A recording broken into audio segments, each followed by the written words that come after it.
మళ్ళీ భాషణులు 537.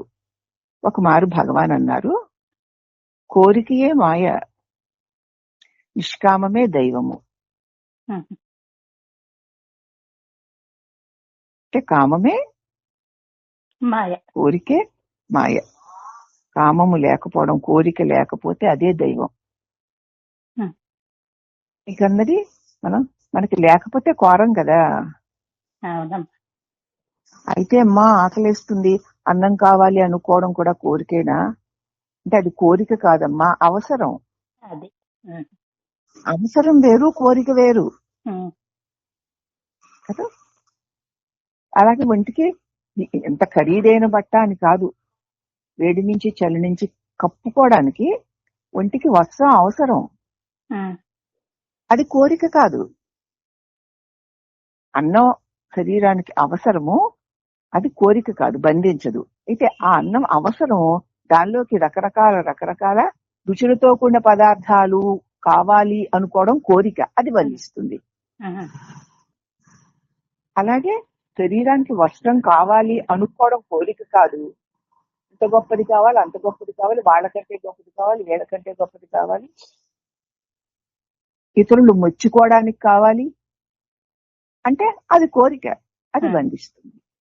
నిజంగా నీవు వస్త్రం యొక్క అవసరం కావలసి నీవు వస్త్రాన్ని కోరావు అంటే అది ఎలాంటిది, ఎంత ఖరీదైంది, ఎంత అందమైంది, అందంగా లేనిది అన్నటువంటి ప్రశ్నే మనకు ఉండదు. అలాగే తలదాచుకోవడానికి చిన్న ఇల్లు అవసరం, అది కోరిక కాదు. కానీ ఇలా ఉండాలి, అలా ఉండాలి, వాళ్ళకంటే ఇలా ఉండాలి, వీళ్ళకంటే ఇలా ఉండాలి అనడం కోరిక, అది బంధం. జీవితంలోనే కోరిక ఏది, కోరిక కానిది ఏది చూసుకోవాలి. మనం ఏదైనా అడిగితే ఇది కోరిక, ఇది బంధం, వద్దు అంతే. ఇలాగ వివేకవంతంగా నిద్ర లేచి మనం నిద్రపోయే వరకు నాకు కోరికలతో నేను అన్ని పనులు చేస్తున్నానా, బంధింపబడతాను. కోరిక లేదు, అప్పటికి అది అవసరం. అవసరమే దాన్ని నేను కోరితే అది నాకు బంధం కాదు అని తెలుసుకోవాలి మనం.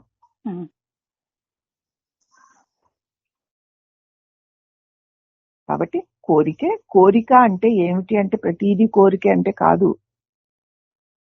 స్నానం చేయాలి, నీళ్లు కావాలి, అది కోరిక కాదమ్మా.